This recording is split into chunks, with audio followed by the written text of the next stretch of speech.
செம்மையா நேச்சுரலா எடுத்திருக்காங்க. அந்த காலத்து மனுஷங்க எப்படி வாழ்ந்தாங்க, முன்னோர்கள்லாம் எப்படி இருந்தாங்கன்றது வேற லெவலு. சீன் போற அடிக்காதுங்க. படம் வேற மாதிரி இருந்துச்சு. அதுவும் அந்த கேமியோலாம் பயங்கரமா இருந்துச்சு. அதுவும் அதர்வாலாம் எக்ஸ்பெக்டே பண்ணல இப்படி நடிப்பாருன்னு. சூப்பரா இருந்துச்சு. அவங்க சப்போர்ட் தான் பண்ணியிருக்காங்க. அது தமிழும் வாழணும் அப்படின்னு சொல்லியிருக்காங்களே மாதிரி அவங்க எதிர்க்கல. படம் நல்லா இருக்குண்ணா, ஃபேமிலியா பார்க்கலாம்ண்ணா. விறுவிறுப்பா இருக்குது படம்.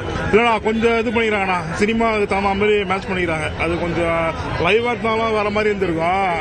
இப்போ கொஞ்சம் துப்பாக்கி சுடுறது, ஃபைட் பண்றது, ஃபயர் பண்றதுலாம் இப்போ சினிமாவுக்கு ஏற்ற மாதிரி பண்ணிருக்காங்க. அது மட்டும் அவாய்ட் பண்ணி நல்லா இருந்திருக்கும். அண்ணா எல்லாரோட ரோலுமே சூப்பரா இருக்குண்ணா. எஸ்கே அண்ணாவும் நல்லா இருக்கு, ரவி மோகன் நல்லா இருக்கு, எல்லாமே அதர் வேணா சூப்பரா இருக்கு. சுதா கங்கரா படம் சூப்பரா இருக்குண்ணா. ஒரு இன்சைட்ஃபுல்லா இருந்துச்சு. நிறைய லைக் இதை பத்திலாம் நிறைய நாலேஜ் யாருக்குமே இருக்காது. பட் இந்த படம் பார்த்ததால தமிழோட அக்கறை அது மேல ஒரு பேஷன் அதிகமா இருந்துச்சு. மேக்கிங்லாம் எல்லாமே கிளாஸா பண்ணிருக்காங்க ப்ரோ. எந்த ஒரு பிசிறு எதுவுமே தட்டல ப்ரோ. வேற மாதிரி இருக்கு. ஜெயம் ரவிலாம் வில்லன் ப்ரூட்டலா பண்ணிருக்காரு ப்ரோ. அவர் வந்து புதுசா ஏதோ இருக்கு. அதர்வா கம்மியா இருந்தாலுமே இம்பாக்டா இருக்கு அவர்கிட்ட. எஸ்கே வந்து எப்பவும் போல வந்து சொல்ற மாதிரி தான் பயங்கரமா பண்ணிட்டாரு.